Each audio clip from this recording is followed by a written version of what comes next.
चलिए, तो मैं वापस हाजिर हूँ आज आपके सामने अपनी इस lecture series, video series, radio series, कुछ भी कह लीजिए, इसका जो चौथे नंबर का वीडियो है उसको लेकर मैं आज फिर से आपके सामने हाजिर हूँ।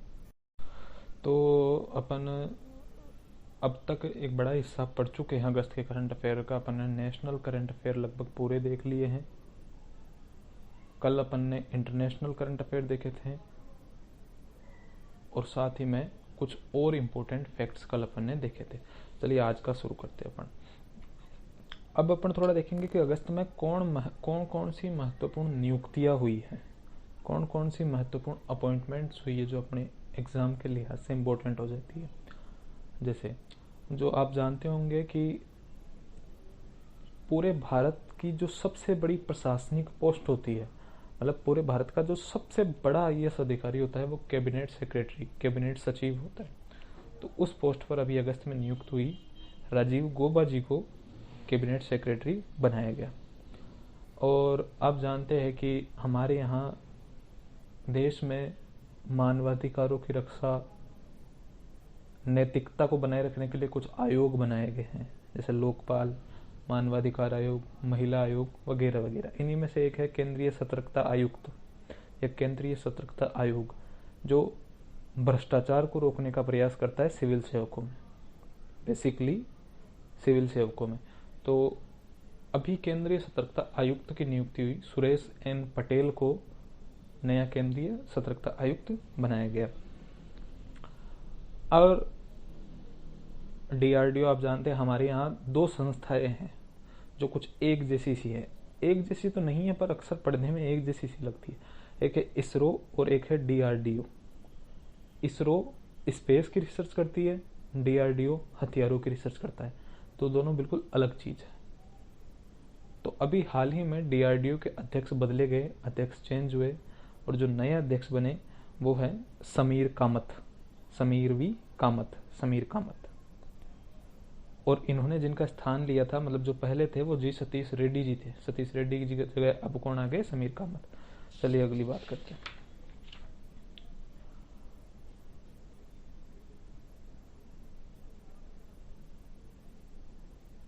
आप जानते होंगे कि लगभग हर खेल के लिए अंतर्राष्ट्रीय स्तर पर कोई न कोई रेगुलेटरी बॉडी होती है। जैसे क्रिकेट के लिए आईसीसी है, फुटबॉल के लिए फीफा है, वैसे शतरंज के लिए फीडे नाम की एक संस्था है, FIDE फीडे। तो अभी हाल ही में फीडे के नए उपाध्यक्ष चुने गए, जो भारत से हैं इसलिए इम्पोर्टेंट है। विश्वनाथ आनंद, प्रसिद्ध शतरंज खिलाड़ी, नए उपाध्यक्ष चुने गए। एक और फैक्ट, जो अंतर्राष्ट्रीय स्तर पर संस्था है सब चीज़ों को रेगुलेट करने के लिए, यूएनओ, तो यूएनओ के बेसिकली 5-6 भाग है। तो उन 5-6 भागों में एक आता है सामाजिक एवं आर्थिक विकास से संबंधित एक भाग। उसके तहत जो आप तमाम यूएनओ की संस्थाएं पढ़ते हैं वो सब लगभग उसी के तहत आती है। वर्ल्ड बैंक, IMF, WTO, सब के सब। तो ऐसे में इन सब में हर देश की तरफ से कोई ना कोई प्रतिनिधि होता है जो उस देश का वहाँ प्रतिनिधित्व कर रहा होता है। तो जो इंटरनेशनल मॉनेटरी फंड है, अंतर्राष्ट्रीय मुद्रा कोष है, जो कि बेसिकली लोन देने का काम करता है दुनिया के देशों को, वहाँ जो भारत के प्रतिनिधि हैं वो अभी चेंज हुए और वो बने हैं कृष्णमूर्ति सुब्रमण्यम। ये बात ठीक है। चलिए आगे शुरू करते हैं। अब अपन देखते हैं कि अभी हाल फिलहाल में कौन कौन से इंपॉर्टेंट पुरस्कार बांटे गए अगस्त में। तो जो साहित्य पुरस्कार है, साहित्य अकादमी युवा पुरस्कार भी दिए गए, साहित्य अकादमी बाल पुरस्कार भी दिए गए। तो क्वेश्चन नंबर 1, साहित्य पुरस्कार 23 भाषाओं के लिए दिया जाता है। साहित्य पुरस्कार 23 भाषाओं के लिए दिया जाता है। कई भाषाएं, हिंदी है, अंग्रेजी है, राजस्थानी है, अलग अलग है। तो अपने लिए इम्पोर्टेंट है नेशनल भाषा जो हिंदी भाषा है, कि हिंदी भाषा का अवार्ड भगवंत अनमोल नाम के एक लेखक को दिया गया और उनकी नोवेल प्रमेय के लिए ये उन्हें दिया गया, भगवंत अनमोल को प्रमेय के लिए। चूंकि थोड़ा राजस्थान का भी है तो राजस्थान की बता देते हैं कि राजस्थान में आशीष पुरोहित को उनकी रचना ऐनाण के लिए दिया गया, आशीष पुरोहित को ऐनाण के लिए। जो साहित्य बाल अकादमी पुरस्कार है ये हिंदी भाषा के लिए क्षमा शर्मा को दिया गया और राजस्थानी भाषा के लिए विश्वामित्र दधीच को दिया गया। क्षमा शर्मा की रचना है, कुछ बाल कहानियां लिखी उन्होंने उसके लिए हैं, और विश्वामित्र दधीच को मछलियारा आंसू इस रचना के लिए बेसिकली ये दिया गया है। ध्यान थोड़ा ये रखिएगा क्योंकि ये स्टेटमेंट में क्वेश्चन आने के चांस ज्यादा है। वहां पे एक स्टेटमेंट ऐसे हो सकता है कि साहित्य अकादमी युवा पुरस्कार 23 भाषाओं में दिया जाता है, बिल्कुल सही बात है। साहित्य अकादमी बाल पुरस्कार 22 भाषाओं में दिया जाता है, ये भी बिल्कुल सही बात है। युवा पुरस्कार 23 में, बाल पुरस्कार 22 भाषाओं। चलिए आगे बात करते हैं। तो जो भारत में फुटबॉल को रेगुलेट करने के लिए जो बॉडी बना रखी है, अखिल भारतीय फुटबॉल महासंघ AIFF, उसने अभी पिछले वर्ष के जो सर्वश्रेष्ठ खिलाड़ी रहे उनको अवार्ड दिया। तो ऐसे में सर्वश्रेष्ठ पुरुष खिलाड़ी कौन रहे होंगे आपको पता है, सुनील छेत्री। और सर्वश्रेष्ठ महिला फुटबॉल खिलाड़ी कौन रही, मनीषा कल्याण। मनीषा कल्याण इंपॉर्टेंट है, और अभी जो खेल वाला हिस्सा अपन पढ़ेंगे उसमें भी मनीषा कल्याण का जिक्र होगा। चलिए आगे बात करते हैं।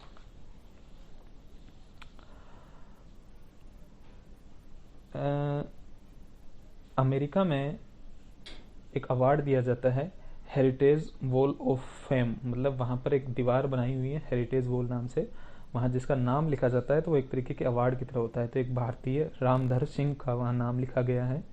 किस क्षेत्र में, तो सामाजिक मनोविज्ञान, फिलोसोफी, इस क्षेत्र में, फिलोसोफी नहीं साइकोलॉजी इस क्षेत्र में उनको ये अवार्ड दिया गया रामधर सिंह को। ज्यादा इंपॉर्टेंट नहीं है।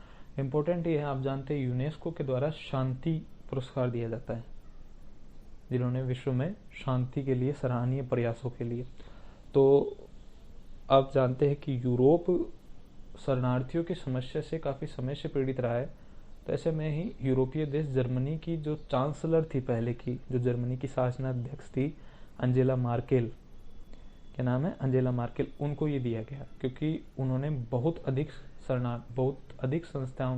संख्या में शरणार्थियों की समस्या को सोल्व किया, अपने देश में आने दिया है, उनको आश्रय दिया है। चलिए आगे बात करते हैं। आपने पढ़ा होगा कहीं ना कहीं अपने यहाँ जो प्राइवेट सेक्टर है वो भी सामाजिक कल्याण के लिए आ गया है। इसके लिए कॉरपोरेट सोशल रेस्पॉन्सिबिलिटी नाम से एक एक्ट आया था कि कॉरपोरेट की भी सोशल रेस्पॉन्सिबिलिटी है कि वो उनका कल्याण करने का प्रयास करें। इसी एक्ट के तहत तमाम कॉरपोरेट कंपनियां अपना जो प्रॉफिट होता है उसका एक निश्चित प्रतिशत, जो जहां तक मुझे याद आता है 2% है, वो सामाजिक क्षेत्र में कल्याण के लिए लगाती है। तो ऐसे में ही 100 करोड़ से ज्यादा इन्वेस्ट करने वाली कंपनियों में से HPCL, Hindustan petroleum corporation limited, HPCL को अवार्ड दिया गया राष्ट्रीय CSR पुरस्कार। और 100 करोड़ से 10 करोड़ के बीच में इन्वेस्ट करने वालों में टाटा स्टील को ये राष्ट्रीय CSR पुरस्कार दिया गया। ये इंपॉर्टेंट है, HPCL और टाटा स्टील। आगे बात करते हैं।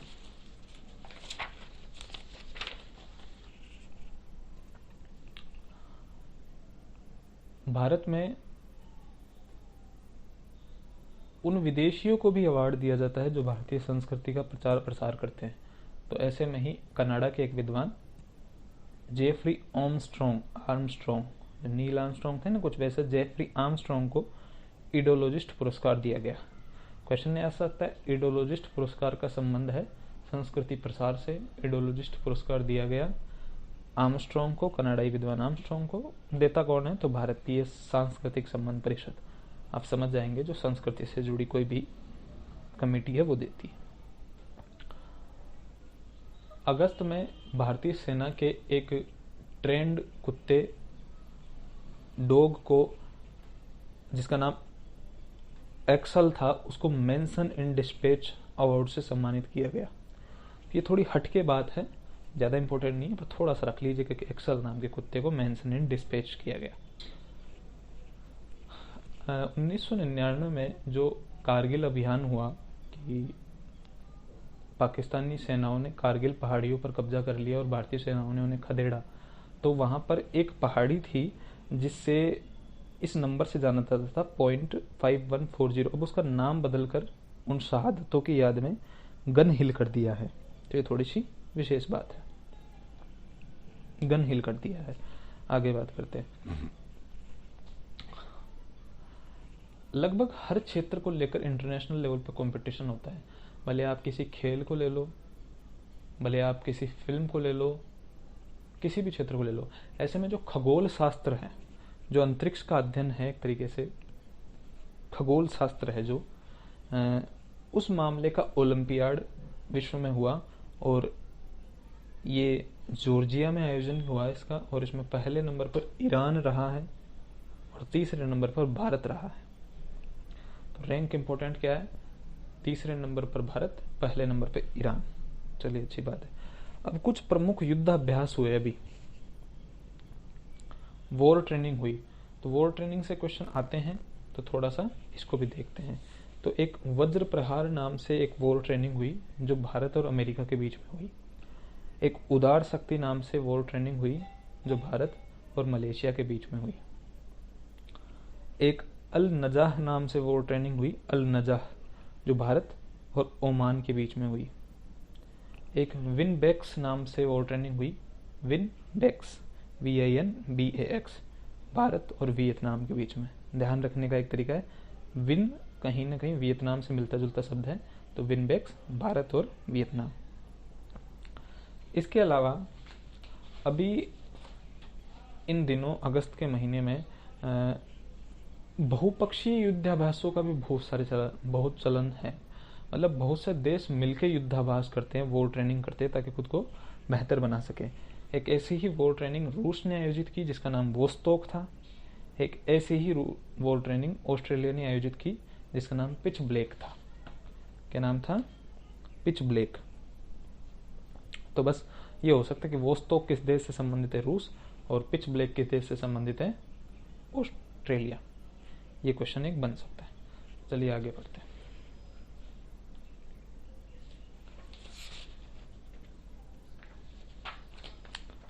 अब हम थोड़ा जो डिफेंस के मामले में जो भी इंपॉर्टेंट घटनाएं हुए हैं उनका जिक्र करेंगे जो डिफेंस के मामले में हुई। चलिए शुरू करते हैं।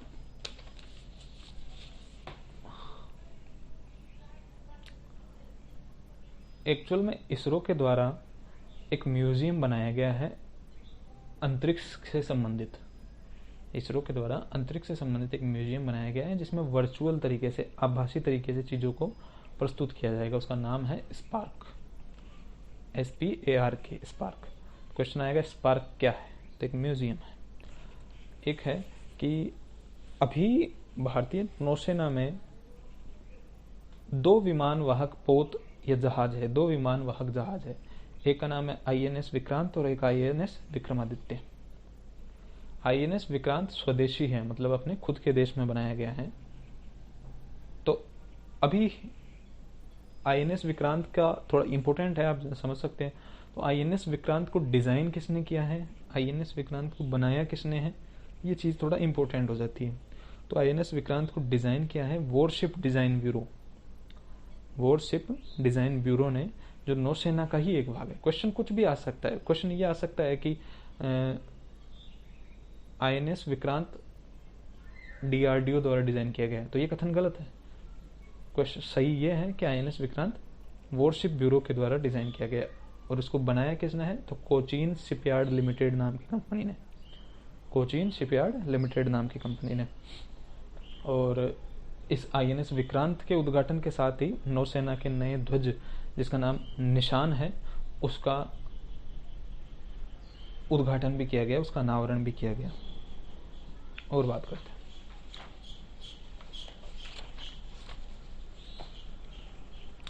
हाल ही में अगस्त में ही भारतीय सेना के द्वारा एक टेलीकम्युनिकेशन या दूर संचार अभ्यास किया गया। मतलब इस तरीके से कभी युद्ध वगैरह हो जाए तो ऐसे में अपनी प्रॉपर कम्युनिकेशन एस्टेब्लिश हो पाए, संचार स्थापित हो पाए। क्या हमारे जो भी उपग्रह वगैरह ये ठीक से काम कर रहे हैं, तो इसके लिए किया गया। इसका नाम स्काईलाइट था। क्या नाम था? स्काईलाइट। स्काई में होते हैं उपग्रह, तो स्काईलाइट।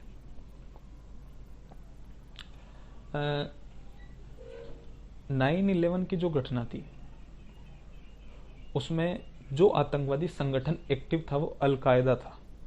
उस समय अलकायदा का जो प्रमुख था वो ओसामा बिन लादेन था, जिसके बारे में आप जानते हैं, जिसे अमेरिका ने स्ट्राइक करके पाकिस्तान में मारा था, एबटाबाद में। ओसामा बिन लादेन के बाद में अलकायदा की कमान संभाली अल जवाहिरी ने। अब अल जवाहिरी को भी अगस्त महीने में अमेरिका के द्वारा कुछ हमलों के द्वारा मार दिया गया। तो इस हमले में मारने के लिए जिस गुप्त हथियार का इस्तेमाल किया गया वो थोड़ा विशेष है। उस हथियार का नाम है hello fire, HELLFIRE, hello fire missile. इसके कुछ और नाम भी है, जैसे निंजा मिसाइल। एक और नाम है AGM 114 R9X। तो इंपोर्टेंट वर्ड ध्यान रखना, निंजा मिसाइल, R9X और हेल फायर, ये मिसाइल यूज मिलेगी। ये एक ही मिसाइल के अलग अलग नाम है बस, और कुछ नहीं। हमारे देश में तमाम अंतरिक्ष गतिविधियों पर नजर रखने के लिए अभी हाल ही में एक जिसको बोलते हैं दूरबीन, बड़ी क्या बोल सकते हैं, वेधशाला लगाई गई, एक स्थापित की गई। तो ऐसी वेधशाला जनरली ऊंचाई पर स्थापित की जाती है ताकि बाकी चीजें बीच में नहीं है। तो दिगंतरा उस वेधशाला का नाम है, वो उत्तराखंड के गढ़वाल क्षेत्र में लगाई गई है। क्या है कि जो अपनी पृथ्वी पर जो समुद्र है उस पर किसका शासन होगा, इसको लेकर यूएनओ ने कुछ नियम वगैरह बना रखे। तो ऐसे में एक क्लियरिटी नहीं रहती समुद्र की सुरक्षा को लेकर, और जहाजों वगैरह का नॉर्मल प्रवाह चलता रहा है। इसके लिए कभी किसी देश की अथॉरिटी में आ जाता है कोई समुद्र का हिस्सा, कभी किसी देश की अथॉरिटी में आ जाता है। ऐसे में जरूरी यह है कि ये ट्रेडिंग वगैरह जो जहाजों के माध्यम से ये होती है और समुद्री सुरक्षा बनी रहे। तो इसको लेकर बहुत से देशों ने आपस में मिलकर बहुराष्ट्रीय तरीके से एक समुद्री सुरक्षा मिशन चलाया, कंबाइंड मेरीटाइम फोर्सेज।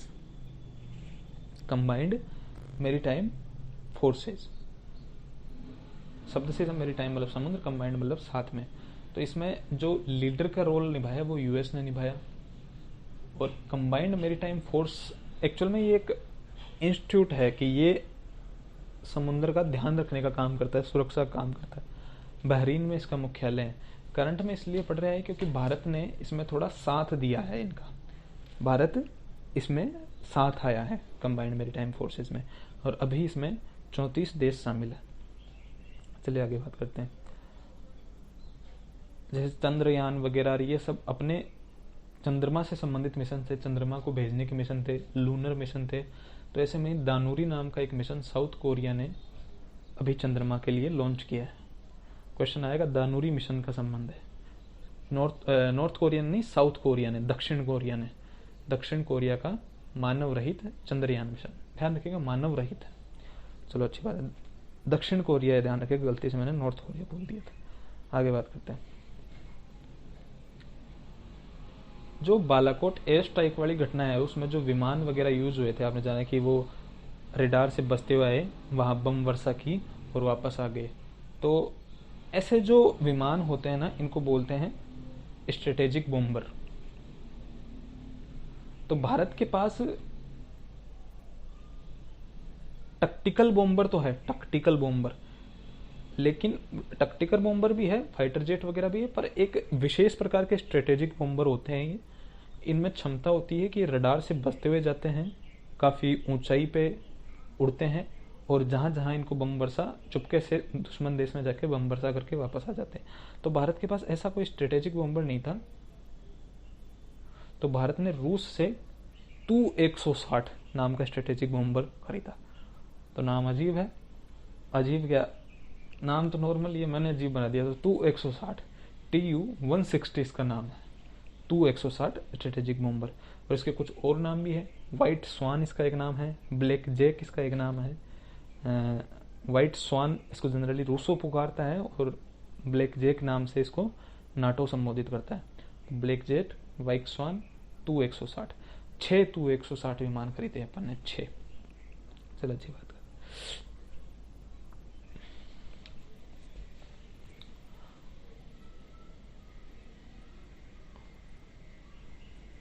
भारत के द्वारा अभी हाल ही में एक मिसाइल का परीक्षण किया गया। ये मिसाइल बाकी मिसाइल से थोड़ी अलग है क्योंकि ये वर्टिकली लॉन्च होती है। शॉर्ट रेंज मिसाइल है, ज़्यादा बड़ी दूरियों के लिए नहीं है। डीआरडीओ और भारतीय नौसेना ने साथ में मिलकर बनाई है। मिसाइल का नाम है VL यानी vertical launch SRSAM, short range surface to air missile. Surface to air चलती है।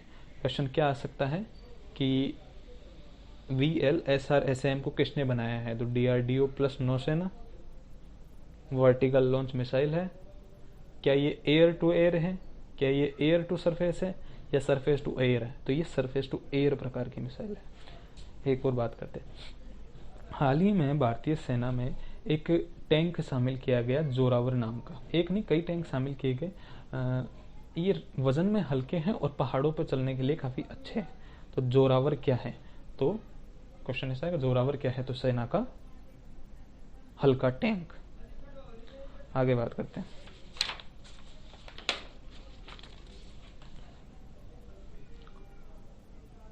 आपने मूवीज वगैरह में कई जगहों पर माइन वगैरह देखी होगी कि जनरली जो माइन होती है वो टैंक्स के लिए बिछाई जाती है। जो टैंक होते हैं ना, उनके लिए बिछाई जाती है। इनको एंटी टैंक माइंस बोलते हैं। लेकिन अपने यहाँ एक हथियारों के रिसर्च से जुड़ी एक संस्था है पुणे में, आयुध अनुसंधान एवं विकास प्रतिष्ठान पुणे। इसके प्रयासों से अपने यहाँ अपने यहाँ निपुण नाम की एंटी पर्सनल माइन शामिल की गई है भारतीय सेना में। एंटी पर्सनल माइन और एंटी टैंक माइन में क्या डिफरेंस आप समझ गए होंगे। एंटी पर्सनल जो इंसानों के खिलाफ बनाई जाती है, जिन पे इंसानों का फेर रख जाए तब भी वो धमाका हो जाती है, तो ये शामिल की गई है। अब क्या है,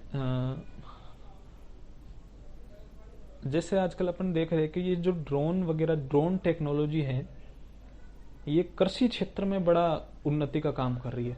कृषि क्षेत्र में ये काफी हेल्पफुल रह रही है कि आप छिड़काव वगैरह करने के लिए, जिससे आपकी हेल्थ को भी नुकसान ना हो, ड्रोन का प्रयोग कर सकते हैं। वो काफी अच्छी रहती है। तो सिक्योरिटी, सुरक्षा के क्षेत्र में भी ड्रोन का काफी यूज रहता है। आप जानते हैं कि नजर रखने के लिए ड्रोन वाले विमान भी आते हैं जो गोलीबारी वगैरह करते हैं।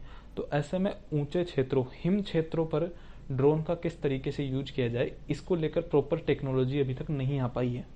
तो इसी को लेकर एक ऐसा सम्मेलन टाइप का किया गया जिसमें लोगों से विचार मांगे गए कि किस तरीके से हिम क्षेत्रों में ड्रोन की एक्टिविटी को बढ़ाया जा सकता है।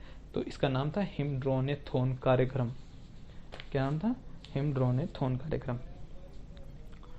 हाल ही में एक नई सुपर अर्थ अंतरिक्ष में खोजी गई। सुपर अर्थ क्या होती है? पहले ये समझते हैं एक्सोप्लैनेट क्या होता है। दरअसल हमारा जो सौर मंडल है, हमारे सूर्य और 7 ग्रह, हमारे सौर मंडल के बाहर के जो भी ग्रह है वो सब एक्सोप्लैनेट है। एक्सोप्लैनेट की खासियत है कि इनका वजन पृथ्वी से ज्यादा ही होता है, लगभग 5 गुना के लगभग होता है। ऐसा नहीं, इसकी खासियत है ये जो मैं बता रहा हूँ। नई चीज जो आपको सुपर अर्थ खोजी गई है, उसका नाम था रोस 580b। रोस 580b। क्वेश्चन क्या आएगा? रोस 580b क्या है? एक हथियार, एक घास का मैदान, एक नई हिरण, या फिर एक सुपर अर्थ या एक एक्सोप्लैनेट? तो आप समझ जाएंगे क्या होगा। नॉर्मल सा क्वेश्चन होगा। आगे बात करते हैं।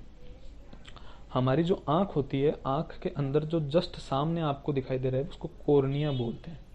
तो आप जानते हैं कॉर्निया हमारे जन्म के साथ बनता है, बायोलॉजिकली चीजें डेवलप होती है। भारत में लेब में कॉर्निया बनाया गया है, तो बड़ी स्पेशल टाइप की रिसर्च है ये।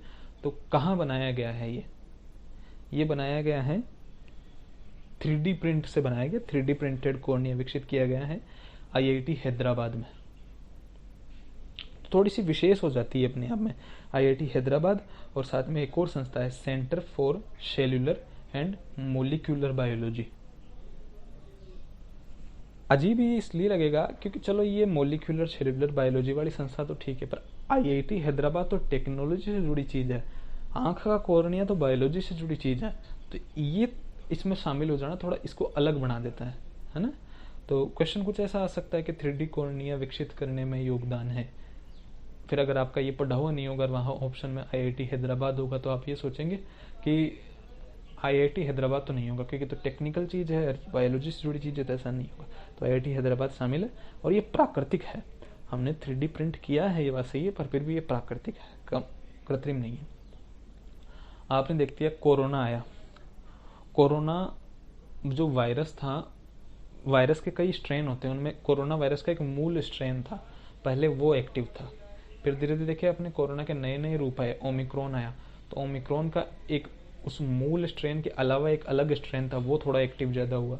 तो उस चीज़ को डिफीट करने के लिए, उस चीज़ को हराने के लिए अपन ने एक नई वैक्सीन बनाई, जो उस मूल स्ट्रेन के साथ साथ उस ओमिक्रॉन वाले स्ट्रेन को भी कंट्रोल करेगी। तो मॉडर्ना एक कंपनी है, उसने बनाई बाइवेलेंट वैक्सीन। क्या बनाई? मॉडर्ना कंपनी ने बाइवेलेंट वैक्सीन। तो क्वेश्चन ये है कि विश्व का वह पहला कौन सा देश है जिसने बाइवेलेंट वैक्सीन को मंजूरी दी? तो वो देश है यूके, यूनाइटेड किंगडम, जिसने इस वैक्सीन को मंजूरी दी है। तो आज काफ़ी सारी चीज़ें पढ़ ली है अपन ने, रक्षा प्रौद्योगिकी से संबंधित बातें पढ़ी अपन ने, कुछ नई नियुक्तियां पढ़ी, थोड़ा स्पोर्ट्स के सेगमेंट पे भी चलते हुए आए अपन। तो ऐसे कई सारी चीज़ें देखी, कुछ पुरस्कार वगैरह किसको क्या मिले, ये चीज़ें भी देखी। तो ये देखिए, तो अपनी लेक्चर सीरीज को आगे बढ़ाएंगे। आज इतना ही पढ़ेंगे, ज़्यादा लंबा नहीं बढ़ाएंगे वीडियो। और थैंक यू, आपने इतनी देर सुना, और चैनल को लाइक शेयर सब्सक्राइब ज़रूर कर दीजिए। व्यूज़ वगैरह काफ़ी कम आते हैं, तो आप करेंगे ठीक रहेगा, थोड़ा शेयर करेंगे तो मुझे भी मोटिवेशन मिलेगी। Thank you.